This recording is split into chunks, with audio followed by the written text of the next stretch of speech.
साथ बदलते भारत की शान।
I'm sorry.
माँ,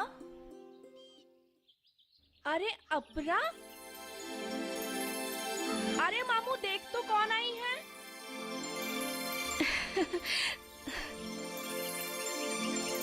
कैसी हो माँ? मैं ठीक हूँ बेटी। दीदी कैसी है तू? बहुत अच्छी। और पढ़ाई ठीक से कर रही है ना? हाँ, हमेशा तो मौज करती रहती है तू, पढ़ती कब है तू? क्या तुमने मुझे झूठ क्यों बोला मामू? नहीं दीदी, मैंने झूठ नहीं बोला। माँ तो कुछ भी कहती है। मैं रोज पढ़ाई करती हूँ। मैं अच्छा, रोज पढ़ती हूँ। इसका मतलब मैं झूठ बोल रही हूँ। दीदी तुम ही बताओ ना, पढ़ने का मतलब ये तो नहीं कि मैं दिन भर चेयर से चिपक कर बैठूं? नहीं, बिल्कुल नहीं। सुनो, दीदी क्या कह रही है। बहुत बोलने लगी है तू। पढ़ाई में ध्यान लगा, नहीं तो बाद में पछताएगी। 10वीं कक्षा में है तू। तुम देख लेना दीदी, बड़ी होकर हम तुमसे भी बड़ी अफसर बनेंगे। लेकिन शहर से मेरे लिए क्या लाई हो? ढेर सारी किताबें।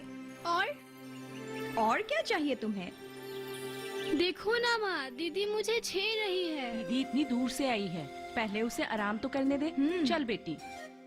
चलो दीदी। चलो आते समय गांव वालों को किसी को शमशान में ले जाते हुए देखा था। कौन था वो माँ? विनोद चाचा की बेटी। विनोद चाचा की बेटी? पर वो तो बहुत छोटी थी, क्या हुआ था उसे? पता नहीं, एक हफ्ते से बुखार उतरने का नाम ही नहीं ले रहा था। हमारे गांव को पता नहीं किसकी नजर लग गई। क्यों, क्या हुआ है? आए दिन कोई ना कोई अनजान बीमार का शिकार हो रहा है। क्यों, डॉक्टर की सलाह नहीं लेते हैं क्या? जब बात कुछ और हो तो इसमें डॉक्टर क्या कर सकता है? कुछ और मतलब साहब है, या तो गांव को किसी की बुरी नजर लग गई है या फिर किसी ने घोर पाप की है, वरना ऐसा कभी नहीं होता। सिर्फ 10 साल का था विनोद का बेटी। लेकिन डॉक्टर? अरे डॉक्टर के सामने ही तो दम तोड़ा था, डॉक्टर कुछ नहीं कर सके। माँ कह रही थी उसे एक हफ्ते से बुखार था। हाँ। तो डॉक्टर को उसे अस्पताल में भर्ती करवाना चाहिए था, तब शायद बच्चा बच जाता। रात को कैसे ले जाते अस्पताल? रात को क्यों? डॉक्टर रात को ही आए थे। 7 दिन से उसका इलाज चल रहा था और 7 दिन से नहीं, डॉक्टर तो कल रात को ही आए थे। तो इससे पहले इलाज कौन कर रहा था? लक्ष्मीकांत। लक्ष्मीकांत चाचा? हाँ। वो कब से डॉक्टर बन गए? लक्ष्मीकांत हमारे गांव के एक जाना माना ओझा है। उसके इलाज से बच्चे की तबीयत में सुधार भी आने लगी थी, लेकिन पता नहीं कैसे अचानक विनोद के मन में एक बार डॉक्टर को दिखवाने का ख्याल आया। उसने जब लक्ष्मीकांत के सामने ये बात कही, वो लक्ष्मीकांत को बहुत गुस्सा आया, अपना घर चला गया। विनोद को ऐसा नहीं करना चाहिए था। अगर वो डॉक्टर की बात नहीं करते तो शायद आज वो बच्चा जिंदा होता। चाय लीजिए। नहीं माँ, विनोद चाचा को पहले ही डॉक्टर के पास जाना चाहिए था। तू शहर में रहती है ना, इसीलिए हमारे गांव में क्या कुछ हो रहा है तुझे नहीं पता। अरे बात करते करते समय निकल गई। अच्छा चलता हूँ, बाहर नहीं निकलना। अरे चाय तो खत्म करके जाइए। समय नहीं है। माँ, पिताजी कहाँ जा रहे हैं? कोई मीटिंग है।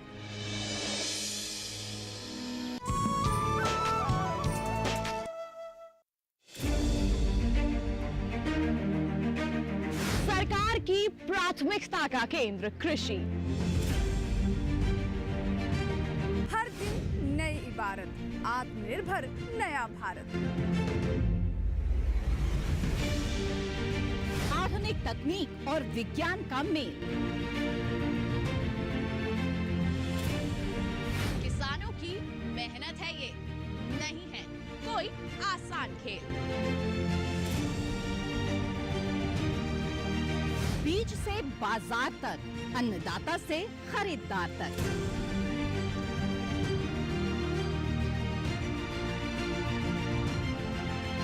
खेती किसानी से जुड़ा हर मंथन जानने के लिए देखिए कृषि दर्शन। देखिए कृषि दर्शन सोमवार, बुधवार, शुक्रवार शाम 7 बजे सिर्फ दूरदर्शन किसान चैनल पर।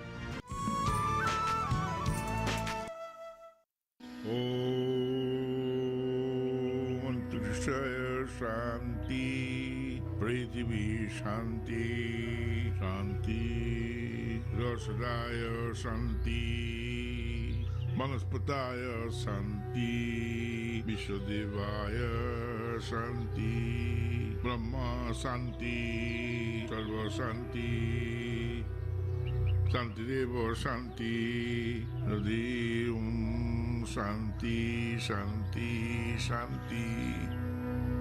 ओम शांति शांति शांति।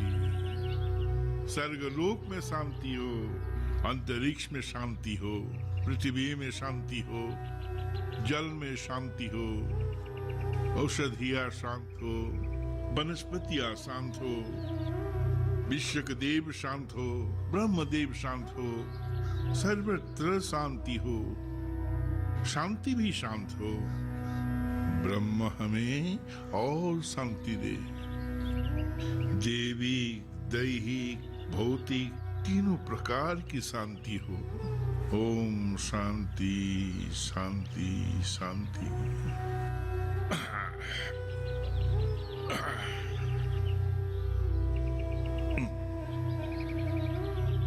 देवादिदेव शिव जी की कृपा से सब कुछ ठीक हो सकता है। आप हमें विस्तार से बताइए पंडित जी। महाकाल के कोप दृष्टि का कारण गांव में मौत का साया मंडरा रहा है। क्षमा पंडित जी, इस कोप दृष्टि से मुक्त होने का कोई उपाय नहीं है क्या? उपाय है। उपाय है तो कृपया करके बताइए पंडित जी, हम लोग बहुत परेशान हैं। आप सबको महामृत्युंजय की पूजा करनी होगी। विनोद अगर डॉक्टर के पास नहीं गया होता तो मैं उसके बच्चे को बचा सकता। बुरी आत्मा से कोई डॉक्टर लड़ सकता है क्या? और इस पूजा से भी कुछ होने वाला नहीं। इस संसार में दो प्रकार के प्राणी हैं। एक वे जो ईश्वर को मानते हैं, दूसरे वे जो ईश्वर को नहीं मानते। ईश्वर को ना मानने वाला व्यक्ति अहंकार तथा उपलब्धियों की भरास से ग्रसित रहते हैं और जब अपने कार्य में निष्फल होते हैं तब निराश और निचल होकर अपनी मानसिक संतुलन खो बैठते हैं। मैं मानता हूँ आप बहुत कुछ कोटि के ऊर्जा है, पर बुरा मत मानना, शिव जी के सामने आप अत्यंत तुच्छ है। मेरे विचार से कौन क्या है इस उलझन में पड़ने का अब समय नहीं है। हमें पंडित जी के बात मान लेनी चाहिए। और लक्ष्मीकांत, इसका मतलब ये नहीं है कि आप अपना काम ही छोड़ दें। हमें आपकी जरूरत है।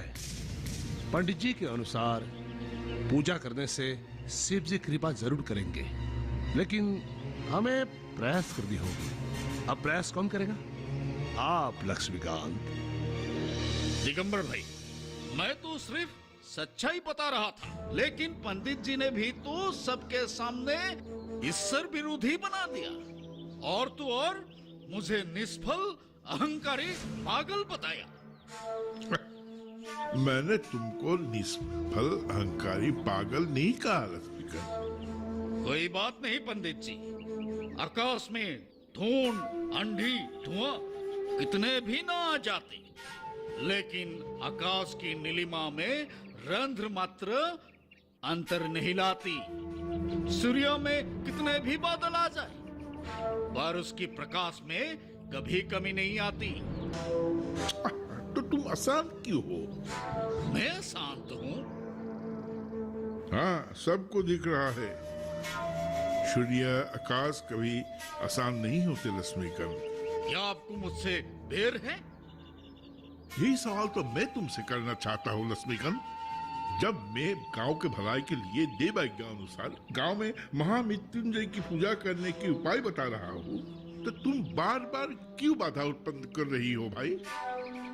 क्या तुम इस गांव का भलाई नहीं चाहते हो? या मामला कुछ फिर और है? मामला कुछ भी नहीं। अगर सब लोग महामृत्युंजय की पूजा करना चाहते हैं तो मैं भी करूंगा। ये हुई ना बात? सो तक की।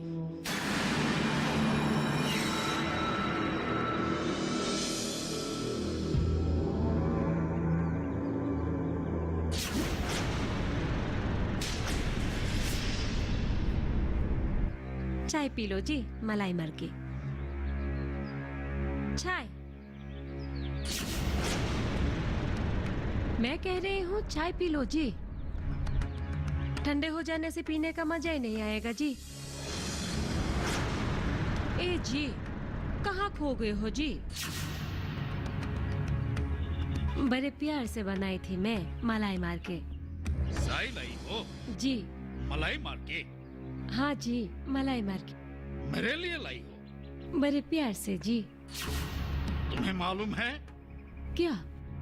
ये मेरे मन में बदले का जहर बल रहा है। जहर? मातू बालो जी, अगर जहर उबालते उबालते आपको कुछ हो गया तो मलाई मार के। चुप कर। इससे पहले कि मेरा हाथ तुम पर उठ जाए, यहाँ से भाग। हे भगवान, क्या मुसीबत पड़ी मेरे गले में। क्या? आपने एक लौटी प्यारी सी पत्नी को मुसीबत कहा, झूठे मक्कार। जरूर पिटेगी तू। ओझा जी, ओझा जी। हाँ तुम लोग बैठो। सिर्फ तुम लोग का ही कमी थी। भाभी जी नमस्ते। नमस्ते। भाभी जी, आपको कैसे पता चला कि हम लोग आने वाले हैं? क्यों पूछ रहे हैं जी? मलाई मार के? आपने जो छाई बनाई है मलाई मार के, ये साई तुम लोगों के लिए नहीं। तो फिर किसके लिए है? मेरे पति के लिए जी, मलाई मार के। लीजिए जी।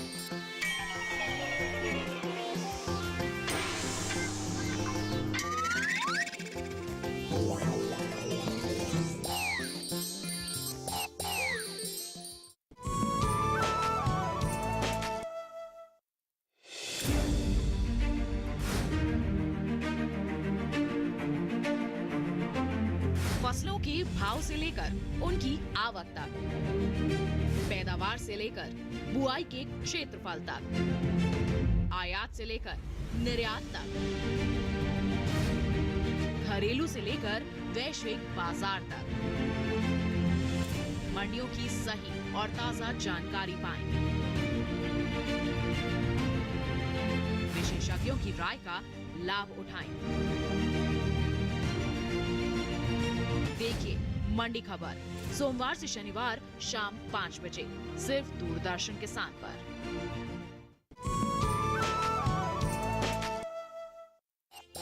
लगता है ओझा जी नाराज है। किस बात पर? पंडित, उस पंडित ने भरी सभा में मेरी बेइज्जती की। लक्ष्मीकांत ओझा के बेइज्जती। मैं उससे छोड़ूंगा नहीं। उसी ने विनोद को डॉक्टर के पास जाने को कहा था। आपको कैसे पता चला? शमशान में विनोद कह रहा था, जो भी होता है भलाई के लिए होता है। अरे तू उसका तरफदारी कर रहा है? अरे अच्छा खासा धंधा चौपट कर दिया। तू कह रहा है कि जो भी होता है भलाई के लिए होता है। आप मेरी बात को ठीक तरह समझ नहीं रहे हैं। अच्छा तो तू ही समझा दे। क्या आपका जादू टोना से विनोद का बच्चा ठीक हो जाता? ठीक समय पर आपने सही फैसला लिया। हाँ। लड़का आपकी हाथों से नहीं, डॉक्टर की गलत इलाजों की कारण मरा। अरे ये बात मेरी दिमाग में पहले क्यों नहीं आई?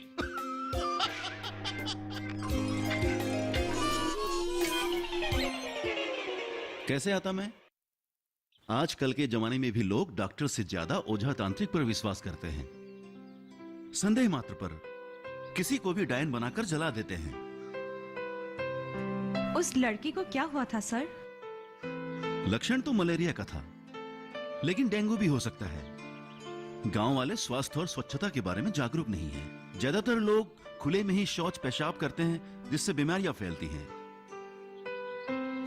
बंद नाले, फेंका हुआ कोई भी पात्र मच्छर पनपने का आसान माध्यम है, और उन मच्छरों के काटने से ही डेंगू, मलेरिया जैसी बीमारियां फैलती है। आपने स्वच्छ भारत अभियान के बारे में तो सुना ही होगा। जी, पर मुझे इस बारे में सटीक जानकारी नहीं है। भारत को एक स्वच्छ देश बनाना महात्मा गांधी जी का एक सपना था।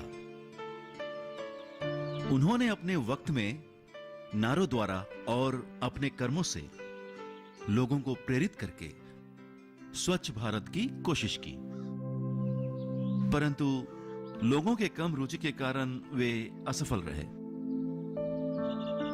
लेकिन भारतवर्ष के आजादी के कई वर्षों बाद सफाई के प्रभावी अभियान के रूप में भारत सरकार ने 2 अक्टूबर 2014 को इस अभियान को फिर से आरंभ किया। इस अभियान का उद्देश्य क्या है? खुले में मल त्याग करना बंद करना, कच्चे शौचालय को पक्के शौचालय में परिवर्तन करना, मल त्याग करने के बाद साबुन से हाथ अच्छी तरीके से धोना, लोगों को सफाई के प्रति जागरूक करना, अच्छी आदतों के लिए प्रेरित करना, शहरी और ग्रामीण सड़कों के लिए सफाई व्यवस्था अनुकूल बनाना। सर, आप तो जानते ही हैं, हमारे गांव में ज्यादातर लोग मजदूर या किसान हैं। स्वास्थ्य और स्वच्छता उनके लिए आवश्यक नहीं, विलास है। और घर में सैनिटरी व्यवस्था करना उनके समर्थ के बाहर है। इसीलिए तो सरकार गरीब परिवारों को मुफ्त में सैनिटरी व्यवस्था उपलब्ध कराने की योजना साकार कर रही है। ये तो बहुत अच्छी बात है। मैंने गांव वालों को कई बार समझाया, लेकिन इस संदर्भ में उनकी कोई रुचि नहीं है। हाँ, ये तभी संभव है जब भारत में रहने वाला हर एक व्यक्ति इस अभियान के लिए अपनी जिम्मेदारियों को समझे और इसे एक सफल मिशन बनाने के लिए एक साथ होकर पूरा करने की कोशिश करें। इस गांव को छोड़कर इसके आसपास के हर एक गांव में ये मिशन जोरदार रूप से साकार हो रहा है।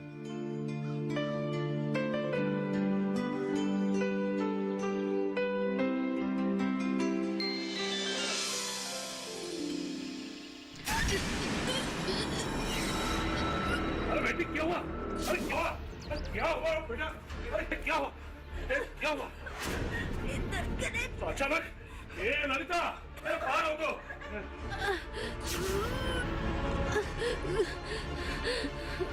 हे भगवान, अचानक क्या हो गया?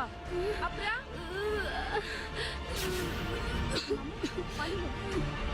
कुछ नहीं होगा बेटी। चलो इसको अंदर लेके चलते हैं। उठो उठो बेटा, चलो उठो उठो, आराम से चलो। अचानक क्या हो गया?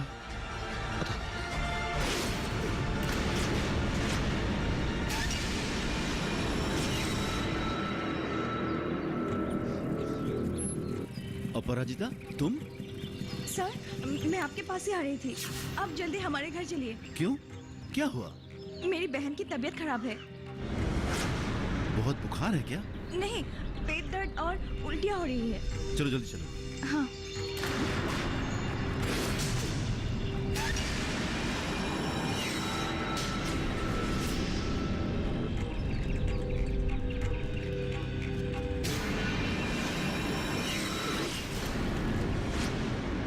अरे भाई रमेश सर।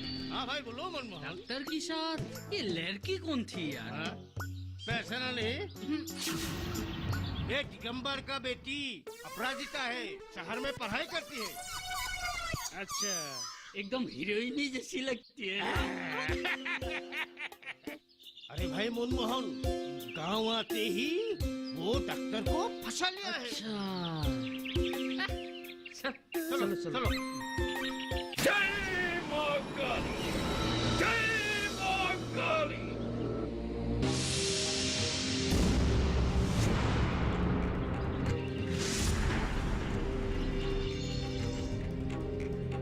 क्या हो रहा है ये सब?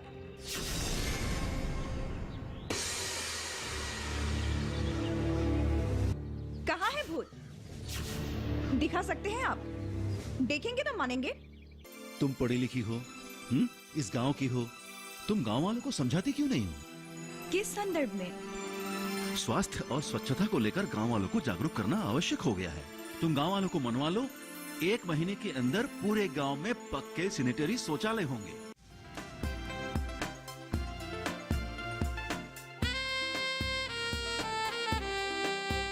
देखो हर आंगन में खिलने लगा फूलों सा एक सेहरा। अब हर कोई बोलने लगा साफ सफाई की नारा। स्वस्थ रहो, शुद्ध